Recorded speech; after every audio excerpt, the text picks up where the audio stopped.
Hello and welcome to this second look exploring session looking at Tom Tyler and His Wife, an excellent old play as it was printed and acted about 100 years ago, which is what it said when it was printed in 1661.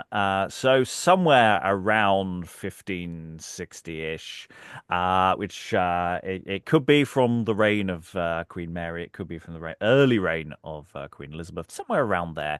If the printing was right, post-Reformation printing, about 100 years ago, something like that. That's sort of the area. And it's plausible enough. Tom Tyler and His Wife. We did the first look at this a long time ago, and this is a bit of a rush job for this particular session for various pragmatic reasons. So we're all horribly unprepared. And going to see how it goes. There's lots of songs. Again, we're just going to mark those songs. And as a second look, also, we're not going to be reading stage directions. There's a lot of stage directions that you'll just have to sort of take as read. There's a lot of violence in this play, a lot of domestic violence going on in this play, and various other content warnings we might add to the show description. So do go and have a little look there. It's a jolly old tale of violence. So that's how they liked it back then. There are other looks at this particular text are available online, and hopefully I will remember to put the links to those in the show description as well. But reading today through this not desperately long play, reading the prologue and Tom Tyler is Donald in sunny Northamptonshire. Reading Strife is Aliki in rain-soaked Athens. Reading Gossip Sturdy is Lynn in the cloudy northwestern United States. Reading The Parts of Destiny as well as Tipple is Lois in sunny London. Reading Desire and Patience is Well, patiently waiting for some desire himself. And reading Tom Taylor.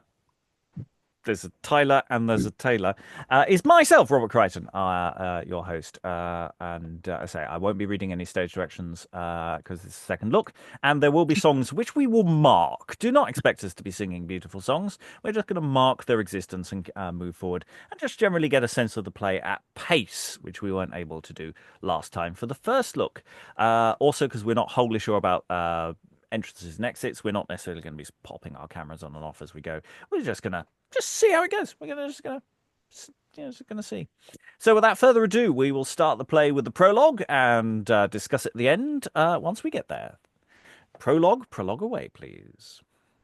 My duty first in humble wise fulfilled, I humbly come, as humbly as I am willed, to represent and eke to make report that after me you shall hear merry sport, to make you joy and laugh at merry toys. I mean, a play set out by pretty boys, whereto we crave your silence and goodwill to take it well, although he wanted skill that made the same so perfectly to write, as his goodwill would further, and it might the effect whereof it boots not to recite.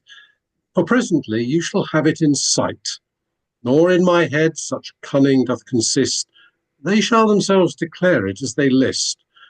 But my goodwill I promised them to do, which was to come before to pray of you to make them room, and silence as you may, which being done, they shall come in to play.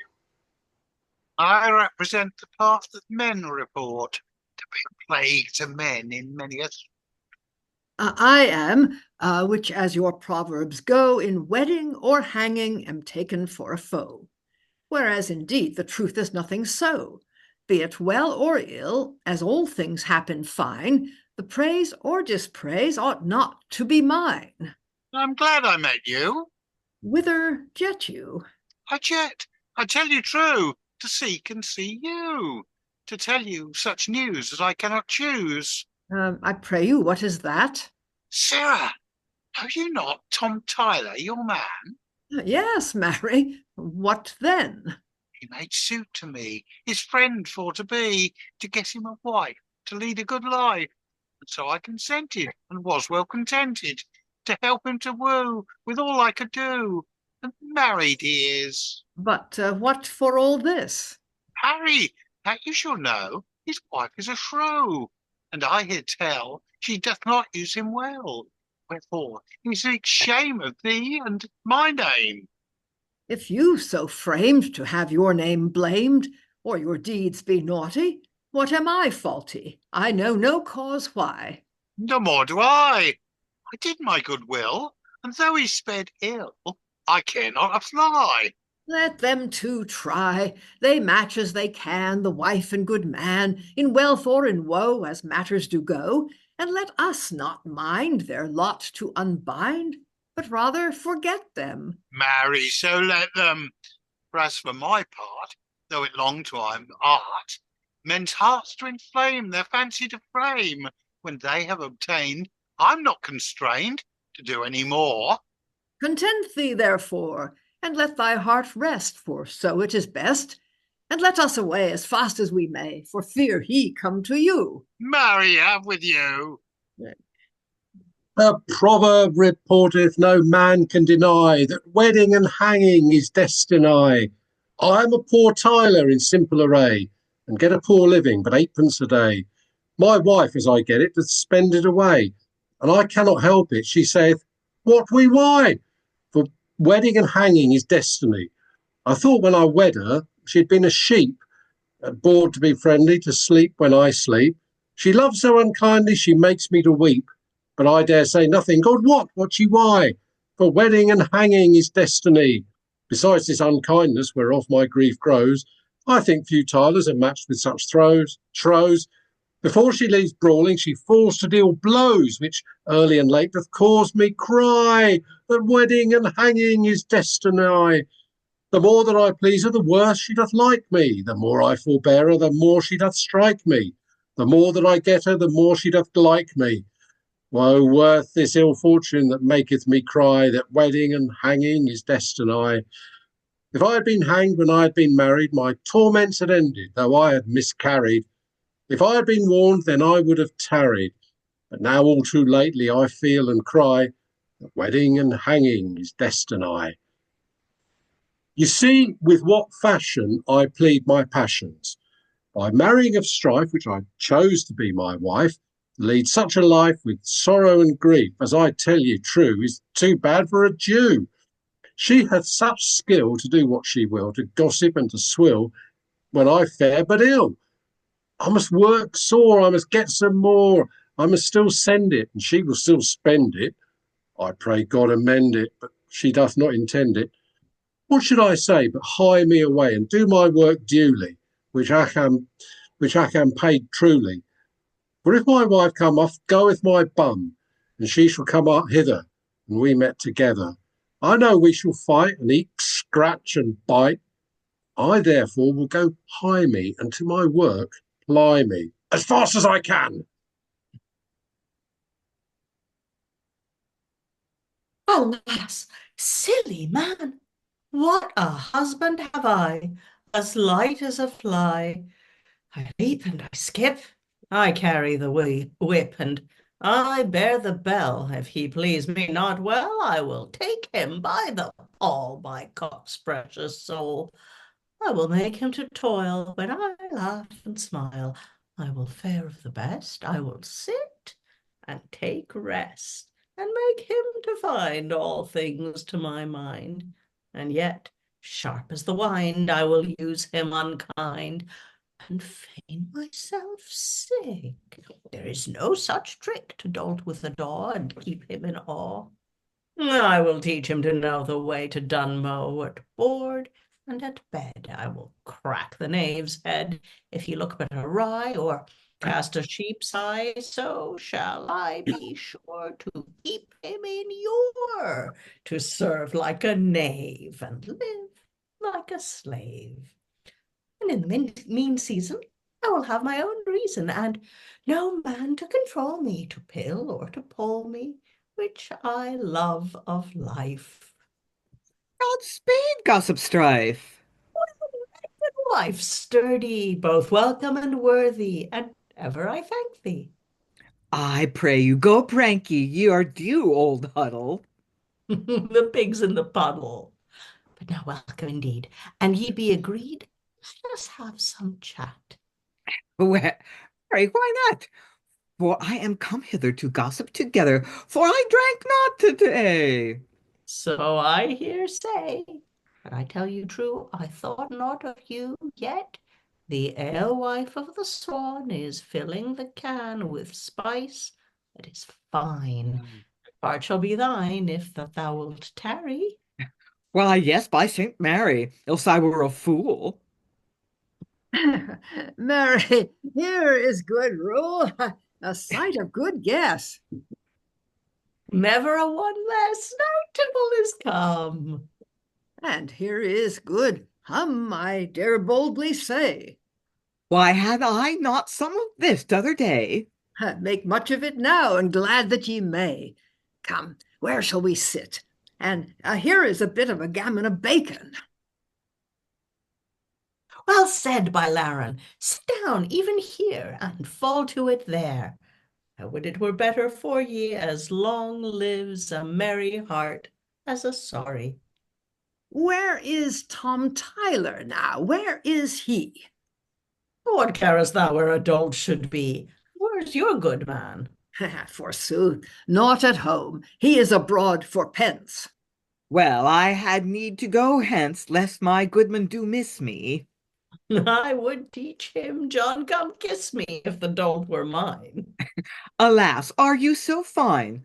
Would God in all your cheer Tom Tyler saw you here? What and if he did? Marry, God forbid. The house would be too hot. Now by this pewter pot and by this drink I will drink now. God knows what I think now.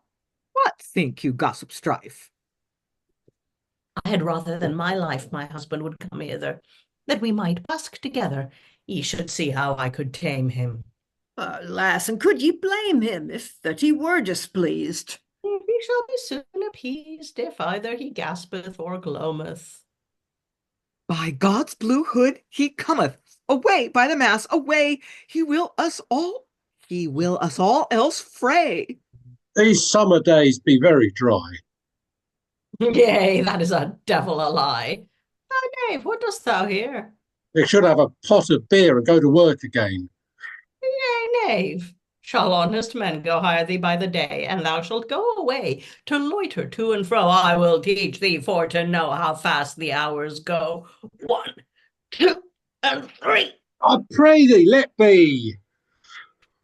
4, 5, and 6. Lord, that I had some sticks, I would clapper-claw thy bones to make you tell your stones the worser while I know you. Good wife, I beshrew you. I pray you, leave tumbling.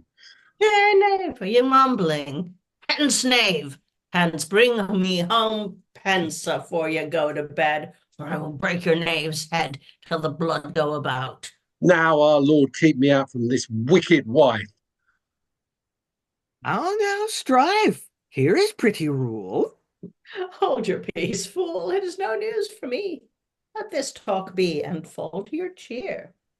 Here is good beer. Quaff and be merry. I am half weary with chiding already. Keep your brains steady and fall to your drinking. Nay, fall to singing, and let us go dance. By my troth, chance, and let us begin. Rise up, gossips, and I will bring you in. Tom Tyler, more mortar for Tom Tyler. As many as match themselves with shrows may have to carry away the blows. Tom Tyler. As many a tide of ebbs and flows, so many a misfortune comes and goes. Tom Tyler. Though Tylers climb the house to tile, they must come down another while. Tom Tyler, though many a one do seem to smile, when geese do wink, they mean some guile. Tom Tyler. Though Tom be stout and Tom be strong, though Tom be large and Tom be long, Tom Tyler. Tom hath a wife, will take no wrong, but teach her Tom another song. Tom Tyler. Alas, poor Tom, his cake is dough. You may see what it is to meet with a shrow. And now we have sung this merry fit, let us now leave gossiping yet. Hold your peace, fools, ye have no wit. Fill in and spare not. Swing, I care not. This drink is ipsy to make us all tipsy. And now, gossip sturdy, if I may be so worthy, half this I drink to you. The headache will sting you, I fear me, anon. Therefore, let us be gone, I heartily pray you. Tipple, what say you? Will you drink no more? I've tippled sore, I promise you plain. Yet once and no more, have at you again. Oh, pray God, ho! So. The miller, so merrily goes the miller. Let us sip and let us slip and go which way it will. Let us trip and let us skip and let us drink our fill. Take the cup and drink it all up. Give me the can to fill. Every sup and every cup. Hold here in my goodwill. Gossip mine and gossip thine. Now let us gossip still. Here is good wine, this ale is fine. Now drink of which you will. Round about till all be out. I pray you let us swill. This jelly grout is jelly and stout. I pray you stout it still. Let us laugh and let us quaff. Good drinkers think none ill. Here is your bag, here is your staff. Be packing to the mill. So merrily goes the merry miller. Hold, here is my can. Nay, I beshrew my heart then, I must depart. Therefore adieu. Then tarry and take us all with you. Come, gossips, come. I'm a tiler, as you see, a simple man of my degree. Yet many have need of me to keep them clean and dry, and especially in the summertime to pin their tiles, make their lime, and tile their houses to keep out rain. Being well rewarded for my pain, and where I work by week or day, I truly earn it, and they truly pay. I would desire no better life, except that God would change my wife. Oh, if she were gone and I were free, what Tyler then were like to me? For howsoever I travel, she uses me like a javel, and goeth from house to house as drunk as a mouse, giving and granting, checking and taunting, bragging and vaunting, flouting and flaunting. And when I come home, she makes me a mome and cuts my comb like a hop on my thumb, with contrary biting, too dear of reciting. This is the end. If I could get a friend some counsel to give me, you would not believe me how glad I would be. The wiser man he. Tom Tyler, how now? Tom Taylor, how dost thou? After the old sort, in mirth and jolly sport, Tailor-like, I tell you. Oh, Sirrah, I smell you. You have your heart's ease to do what you please. But I have heard tell that you have the helm. Marry, that is well, but what if I have? May not I crave one friendly good turn, while the fire doth burn, to put my wife to such ill fare? In faith, I do not care, but what meanest thou by this? To live in some bliss and be rid of my wife. Why are you at strife? What is the cause? When I come in her claws, she guides me forever, and help me now or never. As I told thee before, put her in hell, and I care for no more. Why, foolish knave, what hell should I have? With a wild evil am I a devil? Thou art out of thy wit. No, Bumfay, not yet, though I am vexed with a fit of a liberal wife that will shorten my life. And thou be no devil, take it not evil, for I heard tell that thou hast a hell, and I have a wife so devilish in strife which cannot do well, and therefore meeter for hell than here to remain. If the matter be so plain, then what wilt thou say if I find the way by words to entreat her, and after to beat her if she will not be ruled? Oh, she's too well schooled with too many shrows to receive any blows. Never think so. If she be such a shrow, something in her throw. Stand to it, foolish calf. I will be thy half. What, will she fight? Yea, her fingers be very light, and that I do find. Her cheeks be so unkind, always and ever, she's pleased never. But fuming and fretting, buffeting and beating of this my silly costard. A horse and dastard, and what dost thou then? Like a poor man desiring her gently to let me live quietly. Now of mine honesty, I like thee the better. And wouldst thou let her? Yea, and so would you, I tell you true, if you were in my case. Nay, then, by God's grace, I will prove, by your leave, if she can me deceive. By any such sort, ye shall see a good sport. Put off thy coat and all thy apparel, and for thy quarrel I will make speed, and put on thy weed. Come on and unray thee. And what now, I pray thee? Come, give me the rest. I ween you do jest. What mean you by this? No harm, Sir Uwis. Now get me a cudgel, this is wondrous well. Now am I well armed, if now I be harmed, I may chance to beguile her for beating Tom Tyler. Now, Thomas, my friend, this is the end. You say your wife will fight, her fingers be so light. If she have such delight, I will conjure the sprite. If she come near while I tarry here, therefore stand by, and when thou hearest me cry, come help me to cheer me. Nay, I must not come near thee, be certain of that. Well, if you will not, make no more debating.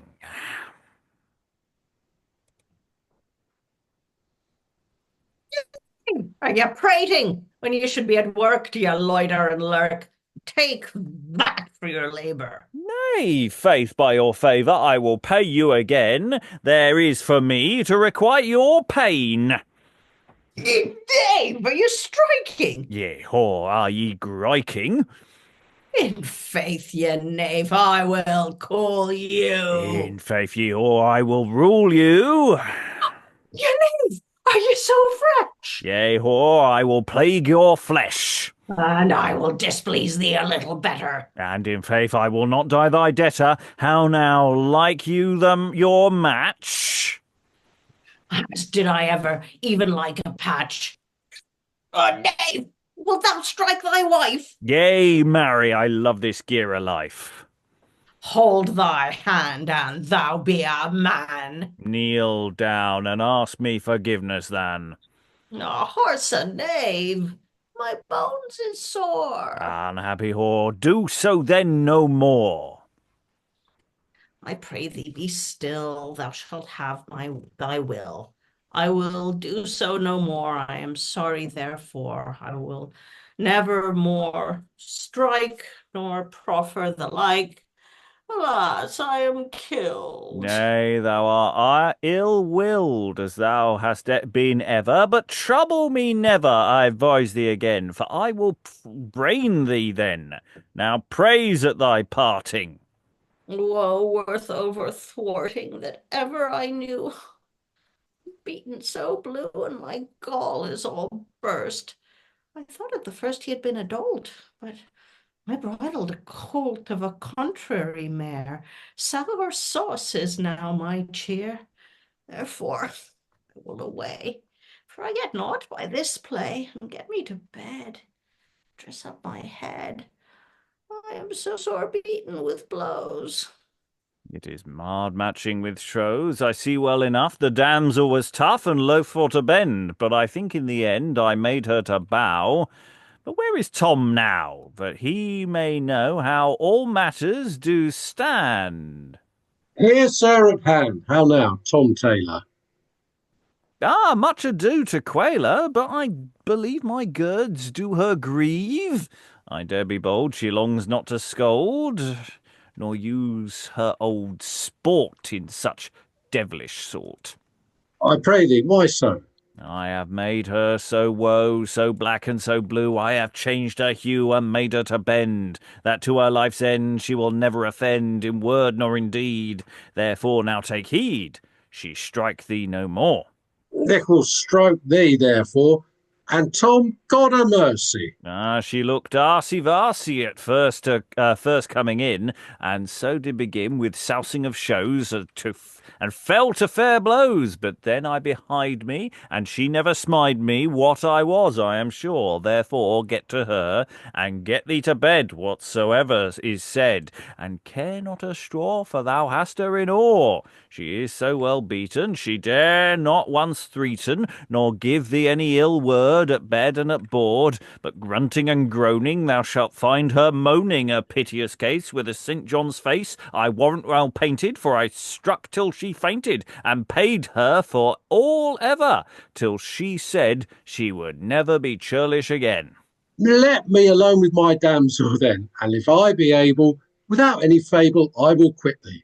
If she cross-bite thee, henceforth evermore beswinge her therefore, and keep up her short from all her old sport, and she will not be ruled, let her be cooled. But I dare say she will think of this day all her life long. Shall we have then a good song for joy of this glee betwixt her and thee? By my troth, if you will, I shall fulfil as much as I can. Let us sing, then, the tying of the mare that went out of square. By my troth, any you dare go to, begin. Tie the mare, tie, lest she Let's stray from thee thee away. Tie the mare, tomboy. Tom might lie merry and well might fare, but for the altering of his mare, which is so wicked to fling and fly. Go tie the mare, tomboy, tie the mare, tie. Blame not Thomas if Tom be sick. His mare doth prance, his mare doth kick. She snorts and holds her head so high. Go tie the mare, tomboy, tie the mare, tie. If Tom cry hey or Tom cry ho, his mare will straight give Tom a blow. Where she doth bait, Tom shall abide. Go, tie the mare, tomboy, tie the mare, tie. Tom, if thy mare do make such sport, I give thee counsel to give her short. If she be coltish, make her to cry. Go tie the mare, tomboy, tie the mare, tie. Well, now to your charge, let her run no more at large. But now she is so well framed, if she do ill, you must be blamed. Therefore, take good heed. Yes, that I will indeed, and I thank you for your pain, as I am bound to tell you plain. Well, Thomas, fare you well, till you come where I do dwell. Oh, sirrah, this is trim that my wife is called by him. I marvel how she took the matter, and how she will look when I come at her, and whether she be well or sick. For my part, I do not stick to do my duty as I ought, yet will I never die for thought. I will go hie me home. Farewell, good honest mome. How likest thou this match? Wouldst thou have thought the patch would have beat his wife so black and blue from top to toe, being such a simple fool? Belike he hath learned in a new school, whereat I cannot choose but laugh. The still sow eateth up all the draught. Beware of such wily pies. But she, an she be wise, will seek some way to rook him. It is too late to break him, if now he get the better. If she can do so, let her. I dare be bold to say she will do what she may. Lo, here she cometh, creeping. Alas, for woe and weeping! The truth will now appear.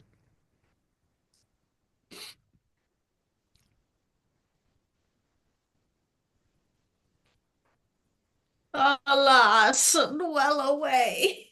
How ill have I been used! My bones be ill to bruised, my flesh is plagued vilely, and my head is wounded highly.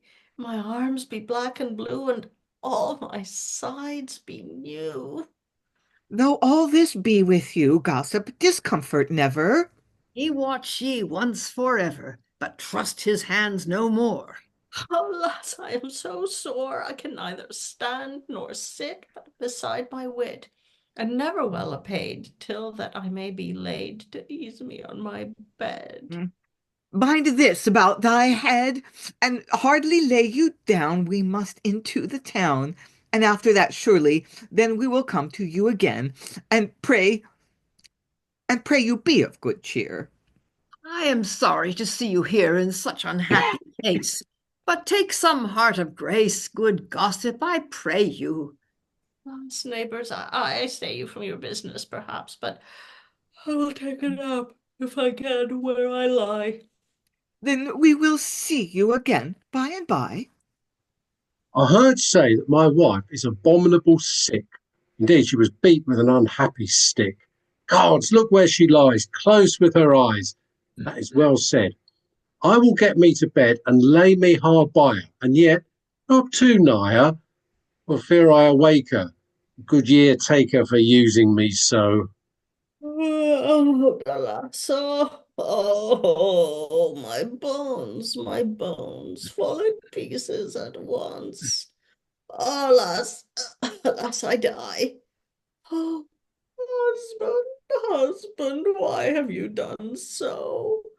I was never your foe so much as you make me, and so you may take me if I have you offended. It shall be amended, alas. Wherefore should ye beat me so sore?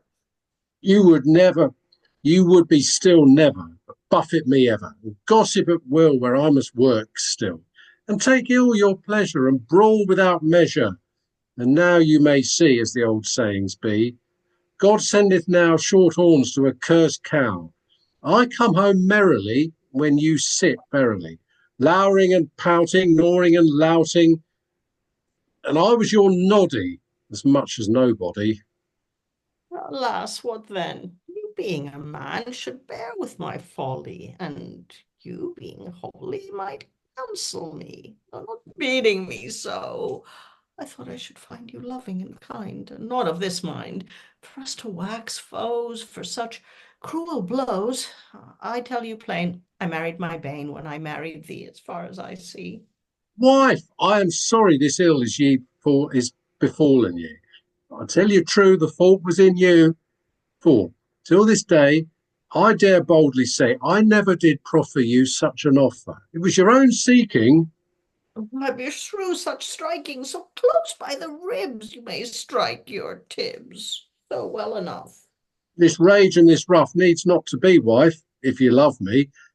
Let us agree in love and amity, and do so no more. I'm sorry, therefore. I take God to my judge. Ever this grudge should happen to you, to be between you and me.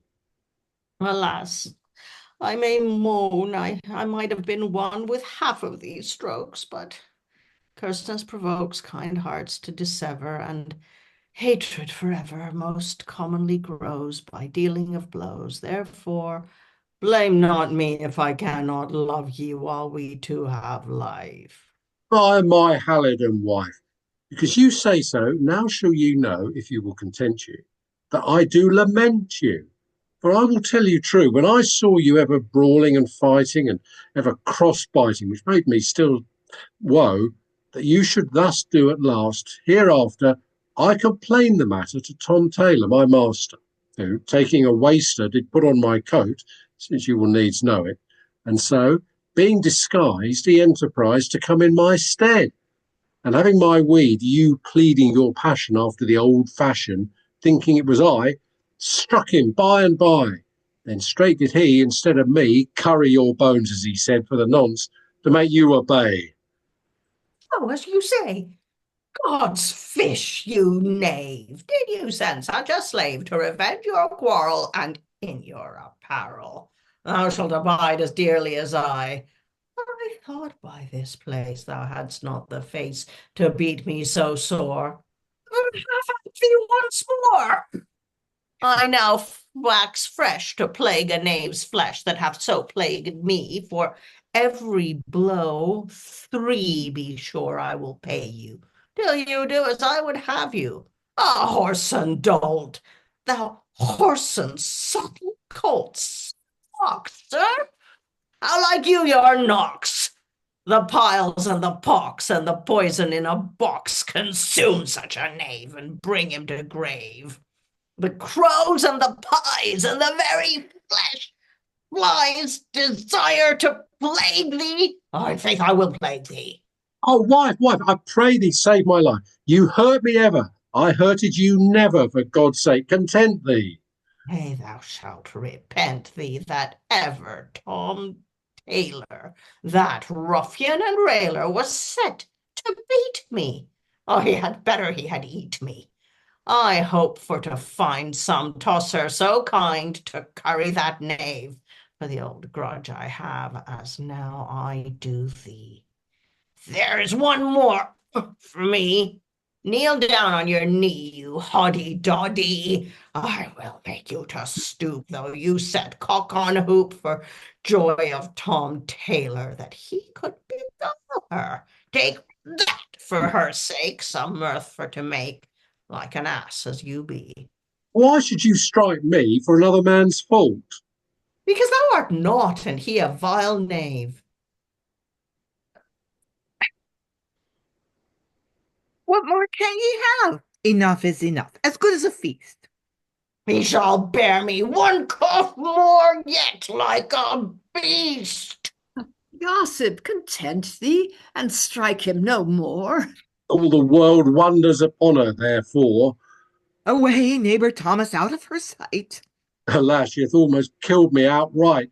I'd rather die than see her again.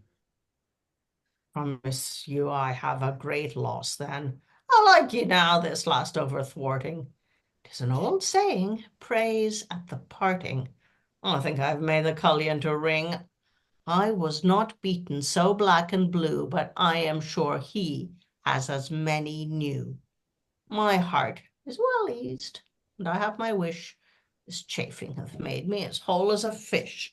Now I dare boldly be merry again. By St. Mary, you are the happier then. My neighbour and I might hap to abide, if we should do as he suffereth you, but we commend you. I can now intend you to laugh and to quaff and to lay down my staff, to dance or to sing. There were no such thing after this madness. And ye say it in sadness. Let us set in on a merry pin, and story of the strife between Tom and his wife as well as we can. Shall I begin then to set you both in? For I can best do it. Now I pray thee, go to it. Hey, Derry, ho, Jerry, hey, Derry, down. The Tyler's wife of our town hath beaten her good man. Tom Tyler was a trifler, and fain would have the skill to practice with Tom Taylor to break his wifey's will. Tom Taylor got the victory, till Tyler's wife did know it was a point of subtlety. Then Tom was beat for woe. Tom Tyler's wife said, evermore I will full merry make, and never trust a man no more for Thomas Taylor's sake.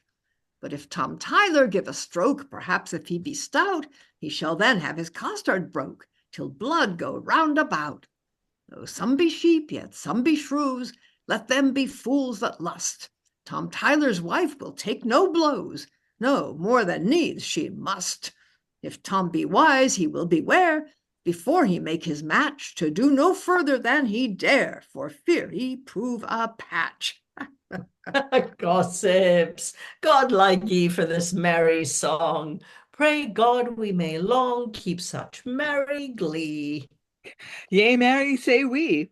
God grant all wives to lead the like lives that you do now.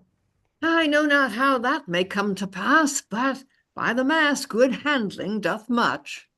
For a fair touch my will shall not want. Would God I could plant my eyelids in such sort, to make such a sport, and live so at ease, to do what I please. Always the seas be not like mild, but wanton and wild, sometime more higher than need shall require. So may the hap be with you and with me. Let all this be, for we will agree. Let us away, for I dare say Tom Tyler is gone to make his moan after these strokes, like a wise coax.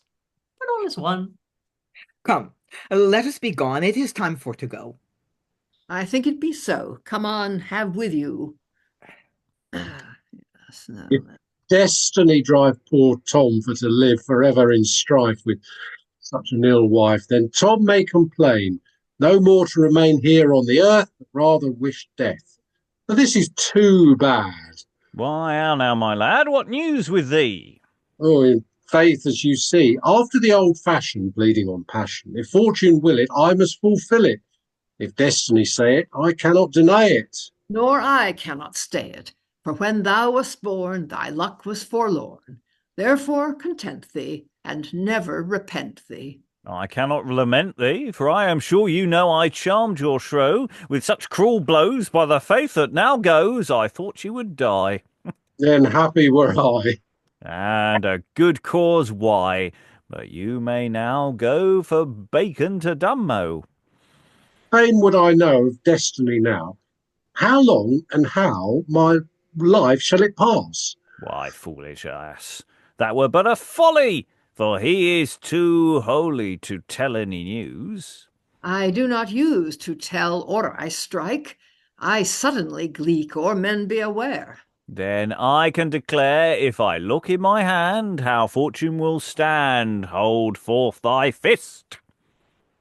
Here, do what ye list. By my troth I wist it, and have not missed it. Shh.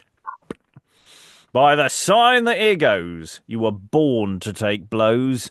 Tarry, let me look again. Nay, beshrew my heart then. Ask destiny hereby, and I make a lie. No, you do not indeed.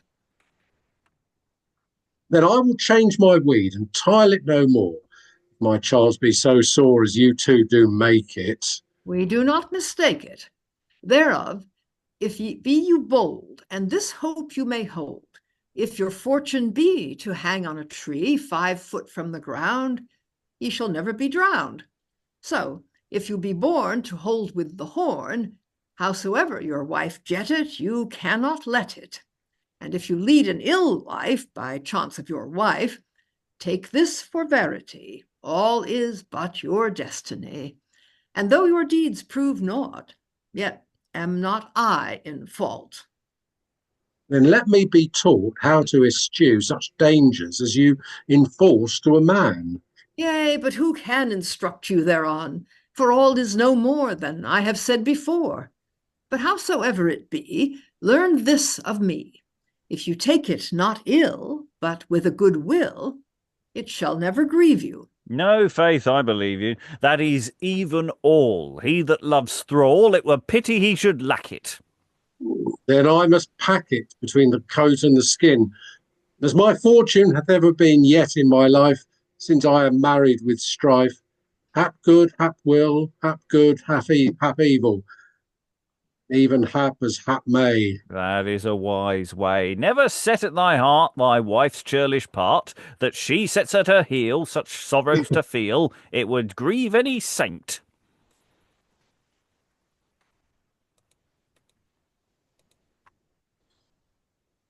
Take a pencil and paint your words in a table that the fool may be able to know what to do. Here is one comes to woo. By the mass, I will not tarry. I would it were muscadine for ye to stand prating with knaves. Ah, how she raves, she longs for a whip. Yea, faith, goodman blabberlip. You prick-louse knave, you. Have you nothing to do at home with your shreds? A prayer of wise heads, I promise you, you have. But you doltish knave, come home, or I will fetch you. Now a halter stretch you, and them that sent you. Good friends, I pray you consent you. Whence cometh this strife? I pray thee, good wife, be patient for all. And shall the knave a brawl and make a discord to be between my husband and me? Why so? Are you he that setteth debate and disposed to prate? I pray you be still. Marry with a good will. As God shall save me, I did behave me as well as might be, as these folks did see, till this giggish dame into this place came. But she is too bad. And I count him mad, that for any fit will compare his wit, and with a foolish woman to wander, he is as wise as a gander. You are too much to blame, and you too, for shame. Leave your old canker, and let your sheet anchor be always to hold, where high, patience and bold. If things hap awry to fall out by and by, this doth not agree, though destiny be. unfriendly to some, as he hits all that come, in wealth and in woe. Sure you know, there should be no strife between man and wife, and thus my tale ends. I would have you all friends, and I would have Tom Taylor to be no railer, nor Tom Tyler to chide, which I cannot abide, nor his wife to show any pranks of a shrew. If would God it were so, for I bid the woe, if wish it for my part, even with all my heart. For howsoever it goes, I bear the blows, which I tell you I like not. Though I chide, I strike not, your mastership doth see. I beshrew his knave's heart that last struck me. Well, once again, let this foolishness be, as I told you. So pray, hold you, for I will not away till I set such a stay to make you grief friendly that now chafe unkindly. Come on, Strife, I find your churlish kind. You must needs bridle, if it be possible, or else it were in vain to take any pain. Take Tom by the fist, and let me see him kissed. If patience entreat me, I will, though Tom beat me. Well, wife, I thank you. Nay, whither away prank you? Tom Taylor also shall you kiss ere you go, and see you be friends. Would he had kissed both the ends? Nay, there a hot coal. Now see this wild foal. Be quiet, I pray you, for therefore I stay you. And destiny to thee thou must also agree, as well as the rest. I think it too best. Be you agreed all? Now, We are and shall. Then take hands and take chance, and I will lead the dance. Come sing after me, and look, we agree. Patience entreateth, good fellows all, where folly beateth to break their brawl, where wills be wilful and fortune thrall, a patient party persuadeth all. Though strife be sturdy to move debate, as some unworthy have done of late, and he that worst may the candle carry. If patience pray thee, do never tarry. Froward fortune hap so awry, to make thee marry by destiny. If fits unkindly to move thy mood, take all things patiently, both ill and good. Patience perforce, if thou endure, it will be better that thou mayest be sure. In wealth or woe, howsoe'er it ends, wheresoe'er you go, be patient, friends.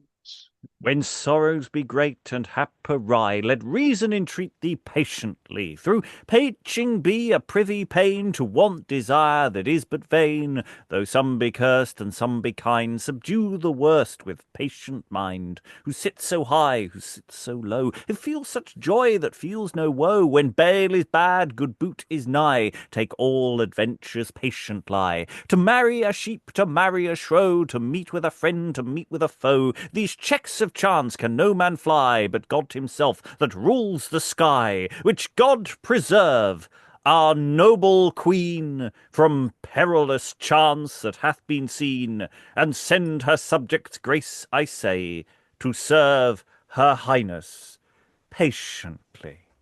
God save the God Queen! save the Queen! God save the God queen. save the queen. Well, Hmm. that was a thing.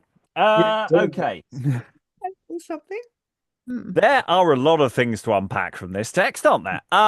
So, because it's like every so often I'd be going, because it's like it starts and you're sort of going, oh, no, and then you go, oh god, no, and then every so often it would pull in a different direction, and I go, oh no, hang on, maybe this is being actually quite clever, and this is interesting. There's a sense of and then it goes, no, then it goes no again, and then it's no, maybe, and then patience turns up at the end, and you're just going, oh, sod off.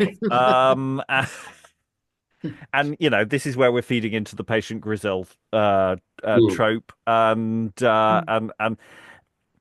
because, of course, they're all bad actors in many ways. I'm not suggesting that we're bad actors, but per se. But nobody's particularly great here. But Yeah, it's just doing so many things in so many different directions. I'm not quite sure what the moral of the what patience and desire were arguing at the beginning and how precisely that worked, and I'm not sure what the text is fully sure what it's doing. Um, so thoughts from the room. I'll start with Alan and then see who else wants to leap in. Right. I mean, the prologue, I almost heard as being that this was beautifully a boys' play. Hmm. From the way it was starting. And I do wonder whether we've got any data whatsoever about performance, No. who it was intended for. Well, this is the thing. Is it for boys or by boys? I mean, it could be both for that matter. And certainly, there's plenty of evidence of boys or educational performing. There's plenty of plays that are doing this. Is this baby's first book of baby's first patriarchy lesson? Learn thyself wife beat. Well, it's not even as simple as that. It's not even about because it's interesting because the way that Tom Tyler effectively outsources his domestic violence, and it's interesting that the play does that, that it makes that choice to say, well, it's actually this other guy who does it. We're not going to approve of violence in the household. Directly, as it were. So the resolution is sort of comes together on some. It's attempting to turn certain corners there, and it's interesting what it's trying almost to do there and why it does that. I'm not for a second suggesting it's awfully successful. Lois. Yeah, I wonder if this derives from some folk tale, because it's a bit like Brecht's Good Person of Setsuan, isn't it? Where the this virtuous woman is put upon by everybody, ends up impersonating her brother, who then beats everybody up and so on, or takes the hard line with them. I just wonder if they both come from some obscure source that we don't know. I mean, otherwise, it seems to me as a boys' play, it makes sense. I mean, there's a lot of singing, which they're good at, and a lot of probably running around the stage and hitting people, which I'm sure they enjoy doing. Yes, and it's that tonal disconnect, isn't it, of something that we are so much more aware of as a really dark and terrible issue, and this is playing entirely, largely for laughs. And that said, that reconciliation scene is really interesting, because this scene where they sort of say maybe we shouldn't be violent to each other, and then he lets the cat out of the bag that actually he wasn't, it was some other guy. That's doing something dramatically quite interesting, and it's like that's the point where I'm going, oh, hang on, this play isn't quite. Oh, then it does. Aliki. A couple of things. Yeah, I think there's something about the way this violence is done that reminds me of Punch and Judy shows. I think it really does have to be over the top comedy, which is a strange thing for us to do. Like, I think whoever is beaten has to make funny noises and run around the stage going, kind of thing, which somehow defangs it, I think, but that also kind of makes it worse. Yeah. And, yeah. Go ahead.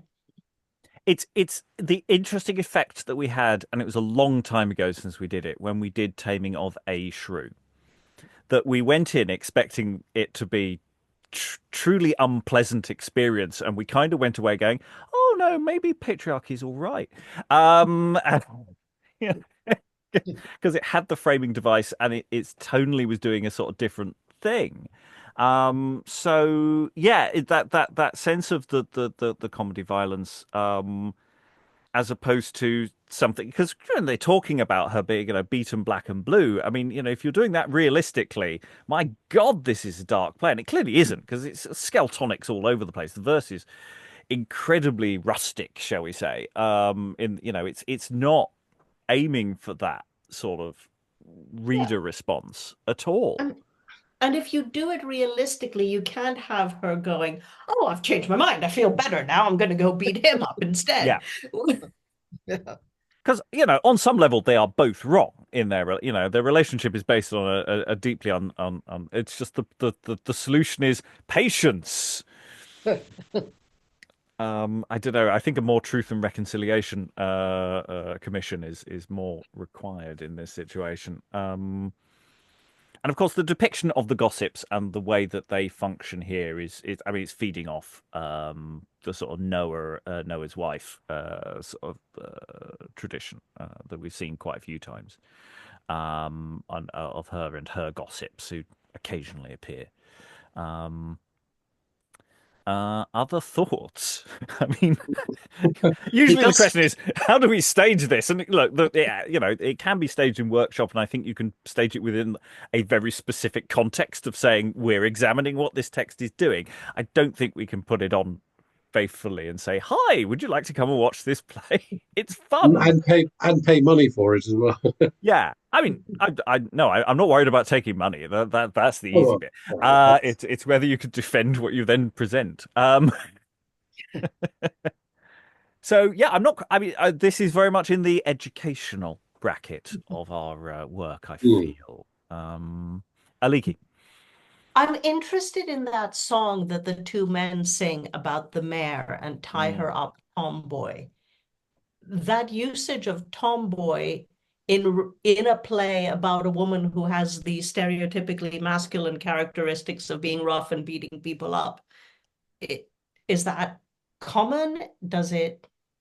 I don't know. Just tomboys being, in modern parlance, girls who dress like boys and do boy stuff. I don't know. I suspect that's just a line that's gathered a slightly different meaning for us today. I don't think that's what the text is trying to do. No, but that I doesn't wonder mean it's if not an that's... area of exploration. Yeah, I didn't mean it that literally. I just meant whether kind of this song or saying like it appears frequently, perhaps in lost texts about women who behave in stereotypically masculine fashions, in stereotypically toxically masculine fashions. Let's add that. Yeah, Alan. I was actually thinking that the tomboy was actually two words because you've got two characters called Tom. You know, you do that there, tomboy. No, I agree. I'm just speculating without any fact at all about whether that usage might have come to be associated with plays about women who are not conforming to gender. I don't know. And the use of mare in that as well is doing, a lot of work that I suspect there definitely, or in that instance, there definitely will be other texts, I'm sure, that will feed on that usage of terms. I was also interested in how remarkably foul-mouthed she is. All those horsens and so on. Yeah. I think that's again reasonably common for the time. There's I'm thinking of Gamma Gurton's Needle. I think everyone's throwing horsens left and whores back at each other pretty constantly, which doesn't land awfully well actually for us. They're sort of things to slightly massage out. But yeah, you can't kind of massage out what this text is doing. But yeah, I think it's sorry, Donald. I was going to say there is no way to sugarcoat this one, is there? You have to. There is no way. There is no way you can make it into something different. No, there's no way round but through. No. I mean, it really is. You have to actually acknowledge what this text is doing and use it as a leaping off board for discussion. I think it's very valuable as a discussion point about what this is putting forward here, and what it was doing and how it might feed into narratives of what is expected from a good wife. And here it is, patience and quietness and meekness and don't be like these women here, and all of which is still something that appears today. Lois, then Alan. Yeah, I keep wondering about what destiny is doing in this. I mean, there is that saying, and it's quoted quite often, marry, wedding and hanging go by destiny. Lots of people say it in lots of plays. But Destiny keeps saying it's not his fault, what happens, and which seems to be denying the whole proverb, wedding and hanging don't go by destiny. And yet he also has that thing about if your destiny is to be hanged, then you won't be drowned. So then your destiny is, in fact, destiny does exist. I don't know if there's any logic in this or not. I mean, at one point I wondered whether we were into something about free will, and the big debate, which would have been quite crucial, especially if this is the transition between Mary and Elizabeth, and Catholic belief in free will and Protestant denial of it, essentially. But I don't know. It doesn't seem to have much to do with the rest of the play. No, I was going to say that feels like possibly giving this play far too much intellectual heft than I think it deserves. Yeah, I was very confused. It's way that Destiny just because it's Destiny and Desire have this opening framing thing, and then just Destiny turns up like he lives down the road. It's like, yeah, Destiny, he lives in number 34, and it's like, what? Yeah. He's so casual. It's like at least Patience turns up and goes, "I am the," sort of does a little bit of "Hello, I'm an allegorical figure," and it's just you don't get that impression of Destiny at all. Yeah. Very weird. Alan. Yeah, I mean, you were saying earlier, how do you stage domestic violence? Well, every soap for the last 50, 60 years has used that as a recurrent plot line at various points. So there's obviously still a market for it. Yeah, it's just, but it's putting forward a very different solution, shall we say? I mean, it's interesting because the point about Destiny is, look, you are married now. Basically, it was your destiny to get married in some fashion, because that's sort of the norm of the society, and there's going to be disagreement if we reduce it down to a simpler iteration between two people, and that you will need patience if you're going to have a good, harmonious married life. This is obviously an extreme version that doesn't necessarily help the argument. No, and I don't think that if you were advising somebody nowadays, you probably wouldn't say, get somebody else to dress up in your clothes and beat your wife, and she'll never notice that it's not you. Yeah, right. It would probably help if Taylor got properly vanquished at the end, because I did feel like he's a vice figure, really, isn't he? And he is sort of balled out at the end by Patience, isn't he? Yeah, but it feels a bit. It feels a bit. It doesn't quite feel properly vanquishy. He's not quite properly vicey either. He's just a bit of a bastard. And he's also Tom Tyler's master, at least so he says, which is rather surprising. Yeah. So it gives us sort of, this is your training, young lad, young fellow me lad. It's if we're within a sort of school logic, if this is an educational a play, put on by boys, it's possible that someone like Taylor would be played by the master. Yeah. It's not unknown for there to be one adult character or one of the larger parts that might fit, which makes it even more disturbing as a possibility. Alan. Yeah, it's interesting in the dramatic personae, the only character who's described as a vice is actually Desire. Yes, at the very, very top, and Desire is, again, I can't even remember what Desire really. It was partly because the opening of the play was quite difficult, because it was like we were just tuning into the level of skeletonics basically that was being used there, and the formatting as it's printed is not awfully helpful to actually get you into that. And Destiny and Patience are sage persons, allegedly. I'm I think that's from the original printing. So, okay. Any more on Tom Tyler and his wife? No. Well, we've kicked the tires on that one again. I say there are other people who've been on this journey as well. There will be links in the show description for those, and some interesting work has been done on this text in relation to other texts as well. And links to that, as I say, should be in the show description, unless I've forgotten, in which case, just Google it. All that remains is to thank all my wonderful readers for their wonderful reading. Thank you very much, everyone, and goodbye. Are you Greeking?